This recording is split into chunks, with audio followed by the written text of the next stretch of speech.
What's up, YouTube? Capital G here, back at it again with some Mythic Radiance replays and deck profiles. Well, actually just one replay and then a couple of deck profiles. I know a lot of people were asking me for the deck profile of the other one that I had playing against the DD player. A lot of people were saying that the DD player wasn't that good, but I don't really have any control over that. I honestly, when I do these replays, sometimes I do talk about a lot of times the positives of the deck, and I was looking at these new cards and I was like, hey, we could actually see like some competitive normal monsters, and I don't mean like meta foes and pendulum decks and stuff like that, but I wasn't completely convinced. This replay was a lot more convincing to me, and it was a lot more eye-opening, and obviously it's against a very competitive deck in ABC. We can all pretty much agree that ABC is, at worst, you would probably say a top 4 deck in the TCG. Maybe you think it's the 4th best deck, but it's no lower than that. So I'm gonna go ahead and roll this. And what's cool about this is he opens up with Pacifist, but he doesn't wait for his opponent to trigger it. He just normal summons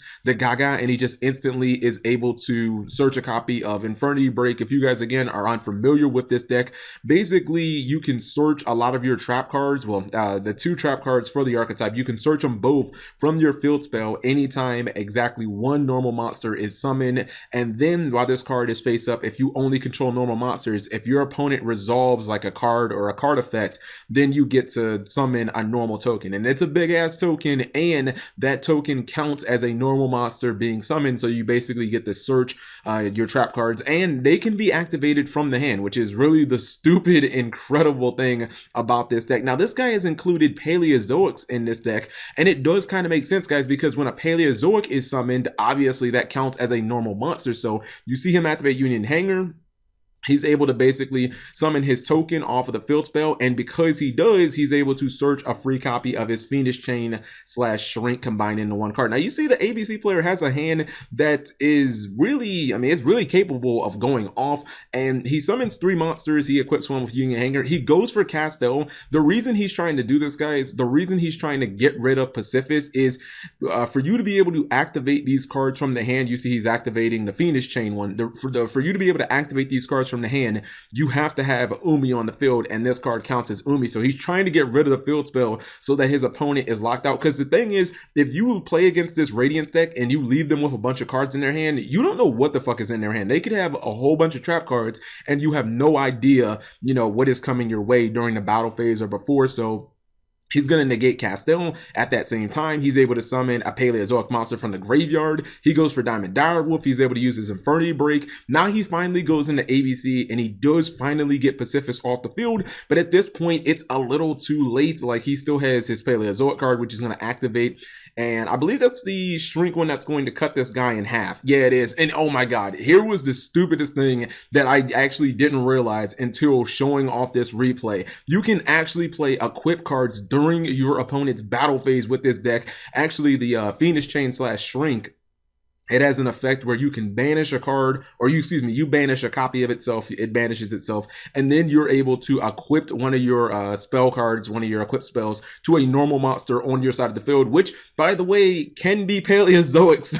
And that monster only gains 500 attack, which isn't that much, but it does do 1,000 battle damage, or it does 1,000 damage as well if you run over a monster in battle. And the reason that the ABC player scooped is because obviously he was about to get kind of dicked by the fact that his ABC Buster Dragon was going to get destroyed in battle because of this card right here. But in addition to that, when you destroy a monster by battle, you get to summon the big normal monster, the big Mythic Radiance Dragon from the deck, and at that point, pretty much the game is over because all he has is Castel. So I was like, damn, dude, that is just a lot of stuff to have to play through. Like, it's one thing for your opponent to have to commit all of their back row on the field, like Paleozoics, because you know what you're dealing with at that point. You're like, all right, this guy has 3 back row. If I Twin Twister 2 of them, I'm in good shape. But it's a different thing when your opponent only puts like maybe 1 or 2 card set, and has like 4 cards in the hand, and you know 1 of them or 2 of them are just like trap cards, and you can't Twin Twister them, you can't Denko them. There's nothing you can do. So I don't know, guys. This deck is looking pretty spicy. I'm gonna go ahead and show you guys the deck profiles. It was this one right here. It's actually 2 of them. This was the Paleozoic version, the one that you guys just saw. And what's cool, I'm noticing a lot of people who are building these Radiance Dragon decks, or Radiance builds, like a lot of them are running this card, Heatwave. Now, this is a card that, to my knowledge, has never seen a lot of competitive play. I think Konami designed it to try and kind of be like a cold wave, but for monster summons. Basically, you activate this at the start of your main phase, just like cold wave, and neither player can special summon or normal summon effect monsters for basically that turn.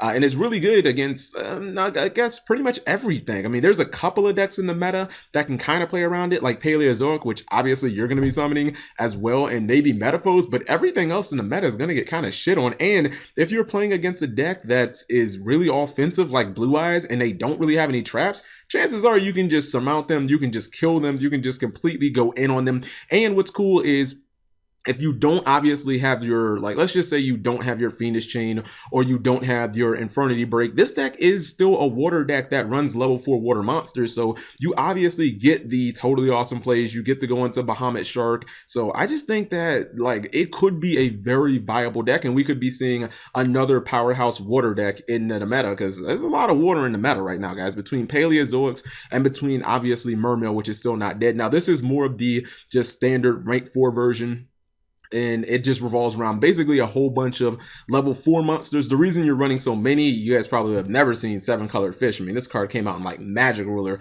if I'm not mistaken. The reason you're running so many normals is because, once again, if you normal summon exactly 1 normal monster while you have your Pacifist on the field, where you got Pacifist, there you go, then obviously you get to search any of your trap cards, and again, you can equip your equips during the battle phase. So it's really cool, because when you run this many normals, then things like Unexpected Die and Rescue Rabbits become really good cards. Exceed plays are actually really easy in this deck, because Swing of Memories is a thing, and it's basically an instant Monster Reborn for this archetype, but it's kind of a +1 because you're going to be triggering Pacifist at the same time. Now, you do have to be kind of careful again, because once you start going into your extra deck, if you don't summon Gem Knight Pearl, which should be pretty much a staple in this deck because it is a huge ass beater that is considered a normal monster, or it's not an effect monster, whatever, you do lose your ability to activate these cards. So that's why you do kind of want to run some other traps that aren't these. Another thing that's super good about this deck is Skill Drain is a bitch. I still think Skill Drain is one of the best trap cards in the game.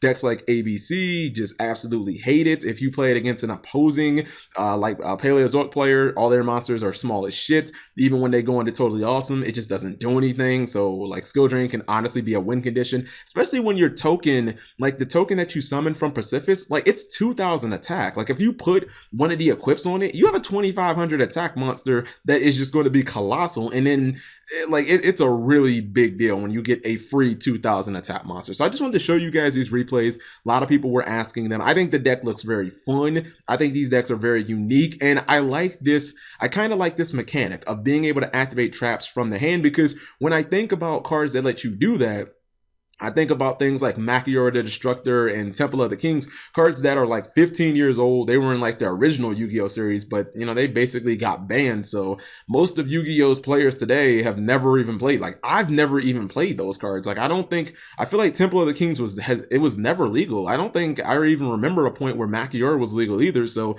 activating traps from the hand is just something we're not used to seeing. So anyways, I hope you guys enjoyed. What do you guys think of these decks? I think this could be probably like tier 2-ish, depending on like the builds and stuff like that, or if they get more supports and maybe Code of the Duelist, we'll just have to see. Anyways, if you guys enjoyed the video, give it a thumbs up. Thank you guys for watching. As always, subscribe if you have not already.